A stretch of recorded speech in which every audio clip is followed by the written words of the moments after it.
Hello, હું નિકિતા.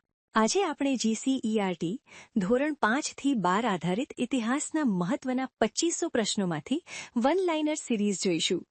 આ series LRD, PSI, CCE જેવી તમામ ગુજરાત સરકારની ભરતી પરીક્ષાના નવા સિલેબસ અનુલક્ષીને બનાવેલ છે.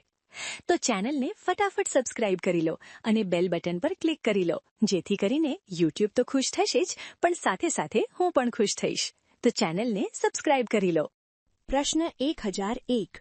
આંતરરાષ્ટ્રીય અદાલત ક્યાં આવેલી છે? નેધરલેન્ડ હેગ શહેરમાં. પ્રશ્ન 1002. આંતરરાષ્ટ્રીય અદાલતમાં મુખ્ય કેટલા ન્યાયાધીશો છે? 15. પ્રશ્ન 1003. સંયુક્ત રાષ્ટ્રનું સૌથી મોટું અંગ કયું છે? સામાન્ય સભા. પ્રશ્ન 1004. સંયુક્ત રાષ્ટ્રનું સૌથી મહત્વનું અંગ કયું છે? સલામતી સમિતિ. પ્રશ્ન 1005. સંયુક્ત રાષ્ટ્રનું સચિવાલય ક્યાં આવેલું છે? USAના ન્યૂયોર્કમાં. પ્રશ્ન 1006. કયા દેશો સલામતી સમિતિના કાયમી સભ્ય છે? અમેરિકા, બ્રિટન, ફ્રાન્સ, રશિયા અને ચીન. પ્રશ્ન 1007. UN ડે એટલે કે યુનાઇટેડ નેશન્સ ડે તરીકે કયો દિવસ મનાવવામાં આવે છે? 24 ઓક્ટોબર. પ્રશ્ન 1008. દ્વિતીય વિશ્વયુદ્ધમાં કોનો વિજય થયો? મિત્ર રાષ્ટ્રોનો. પ્રશ્ન આર્થિક સ્થિતિને ખાડામાં કરી મૂકી હતી તે વોલ સ્ટ્રીટ સંકટ ક્યારે આવ્યું હતું? 24 ઓક્ટોબર 1929માં. પ્રશ્ન 1010. જર્મન પ્રજા હિટલરને શું માનતી હતી? ફ્યુરર એટલે કે તારણહાર. પ્રશ્ન 1011. પ્રથમ વિશ્વયુદ્ધ પછી કયા દેશે ફરજિયાત લશ્કરી ભરતી શરૂ કરી? રશિયા. પ્રશ્ન 1012. વિશાળ જર્મન રાષ્ટ્રનું નિર્માણ કોને કર્યું? હિટલરે. પ્રશ્ન 1013. દ્વિતીય વિશ્વયુદ્ધ સમયગાળો શું હતો? 1 સપ્ટેમ્બર 1939 થી 11 ઓગસ્ટ 1945. પ્રશ્ન 1014. દ્વિતીય વિશ્વયુદ્ધમાં કેટલા જૂથ હતા? 2. 1. મિત્ર રાષ્ટ્રો, 2. ધરી રાષ્ટ્રો. પ્રશ્ન 1015. દ્વિતીય વિશ્વયુદ્ધ પછી ચીનમાં કોના નેતૃત્વ નીચે સામ્યવાદી સરકારની રચના થઈ? માઓ ત્સે તુંગ. પ્રશ્ન 1016. વહેંચાઈ ગયું? અમેરિકા અને રશિયા. પ્રશ્ન 1017.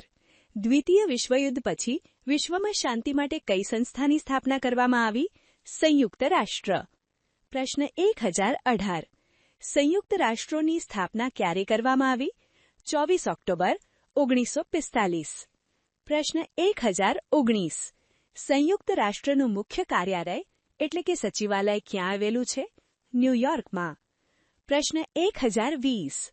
દરેક સભ્ય રાષ્ટ્રની સંયુક્ત રાષ્ટ્રોની સામાન્ય સભામાં પોતાના વતી વધુ કેટલા પ્રતિનિધિઓ મોકલવાનો અધિકાર છે? 5. પ્રશ્ન 1021. કયો રાષ્ટ્રે વીટો એટલે કે વિશેષાધિકારનો વધુ ઉપયોગ કર્યો હતો? રશિયાએ. પ્રશ્ન 1022. સંયુક્ત રાષ્ટ્રની આર્થિક અને સામાજિક સમિતિની કુલ સભ્ય સંખ્યા કેટલી છે? 54. પ્રશ્ન 1023. વિશ્વમાં માનવ જીવનના સ્વાસ્થ્ય પ્રશ્ન 1024. વિશ્વમાં નાણાકીય સ્થિરતા જાળવવાનું કાર્ય કઈ સંસ્થા કરે છે? IMF. પ્રશ્ન 1025. વિશ્વમાં મજૂરોના હકો અને તેમના સંરક્ષણનું કાર્ય કઈ સંસ્થા કરે છે? ILO. પ્રશ્ન 1026. આંતરરાષ્ટ્રીય અદાલતમાં ન્યાયાધીશોના કાર્યકાળની મુદ્દત કેટલા વર્ષોની હોય છે?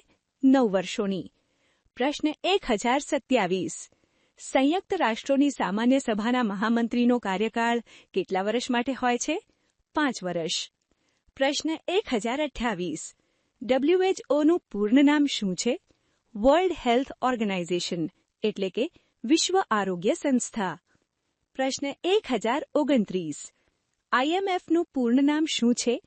ઇન્ટરનેશનલ મોનેટરી ફંડ એટલે કે આંતરરાષ્ટ્રીય બેંક અને નાણાં ભંડાર. પ્રશ્ન 1030. FAOનું પૂર્ણ નામ શું છે? ફૂડ આંતરરાષ્ટ્રીય અન્ન અને કૃષિ સંસ્થા. પ્રશ્ન 1031. યુનેસ્કોનું પૂર્ણ નામ શું છે? United nations educational scientific cultural organisation એટલે કે સંયુક્ત રાષ્ટ્રોની શૈક્ષણિક, વૈજ્ઞાનિક અને સાંસ્કૃતિક સંસ્થા. પ્રશ્ન 1032. ઇકોસોકનું પૂર્ણ નામ શું છે? ઇકોનોમિક એન્ડ સોશિયલ કાઉન્સિલ એટલે કે આર્થિક અને સામાજિક સમિતિ. પ્રશ્ન 1033. યુનિસેફનું પૂર્ણ નામ શું છે? United nations international children's emergency fund, એટલે કે સંયુક્ત રાષ્ટ્રનું બાળકો માટેનું આકસ્મિક સહાય ભંડાર. પ્રશ્ન 1034. ઈસવીસન 1857ના સંઘટિત તાત્કાલિક કારણ શું હતું? ભારતીય લશ્કરમાં દાખલ કરેલી એનફિલ્ડ રાઇફલ. પ્રશ્ન 1035. એનફિલ્ડ રાઇફલના કારતૂસમાં શું વપરાતું હતું? ડુક્કર અને ગાયની ચરબી. વાઇસરોયનું નામ શું હતું? Lord Curzon. પ્રશ્ન 1037.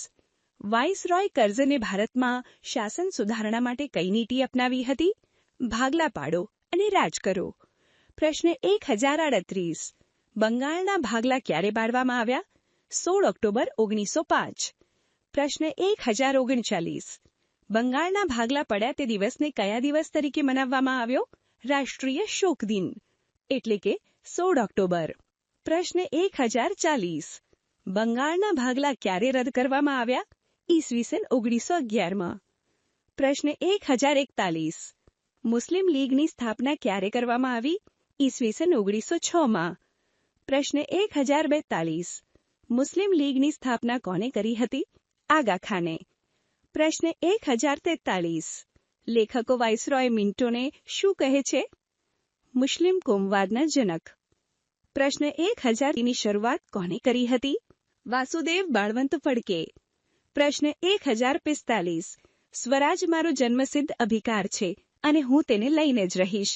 આ વાક્ય કોનું છે? લોકમાન્ય બાલ ગંગાધર તિલક. પ્રશ્ન 1046. સૌપ્રથમ રાષ્ટ્રધ્વજ ક્યાં અને ક્યારે ફરકાવવામાં આવ્યો હતો? જર્મનીના સ્ટુઅર્ટગાર્ડ શહેરમાં યોજાયેલી આંતરરાષ્ટ્રીય સમાજવાદી પરિષદમાં ઈસવીસન 1907. પ્રશ્ન 1047. તિલકનું ઉપનામ શું હતું? લોકમાન્ય. પ્રશ્ન 1048. તિલકના બે મુખ્ય નારા કયા હતા? સ્વરાજ મારો જન્મસિદ્ધ અધિકાર છે અને હું તેને લઈને જ રહીશ. પ્રશ્ન 1049. સ્વદેશી ચળવળના મુખ્ય નેતાઓ કોણ હતા? બિપિન ચંદ્રપાલ, લાલા લજપતરાય અને બાલ ગંગાધર તિલક.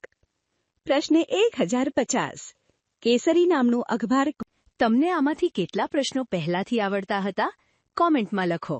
અને જો તમને આવા પ્રશ્નો ઉપયોગી લાગે તો વિડીયોને લાઇક કરો અને ચેનલને સબસ્ક્રાઇબ